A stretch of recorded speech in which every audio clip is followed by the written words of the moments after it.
Hörmətli izləyicilər, kanala abunə olub like etməyi unutmayın. Günün xəbərləri təqdim edir.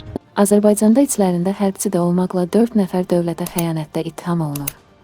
Mətbuat Azın məlumatına görə Dövlət Təhlükəsizliyi Xidmətində ibtidai istintaqı başa çatdırılmış cinayət işi üzrə toplanmış materiallar Bakı Hərbi Məhkəməsinə daxil olub. Əldə edilmiş məlumata görə həmin şəxslər bir müddət əvvəl həbs ediliblər. Məlumata görə, xarici xüsusi xidmət orqanının nümayəndələrinə kömək etməklə casusluq formasında dövlətə xəyanət etməkdə ittiham olunan İlkin Qəmbərov və Vüsal Ağayev DTH tərəfindən görülmüş tədbirlər nəticəsində saxlanılaraq istintaqa cəlb olunmuşlar. Onlardan Vüsal Ağayev hərbçidir.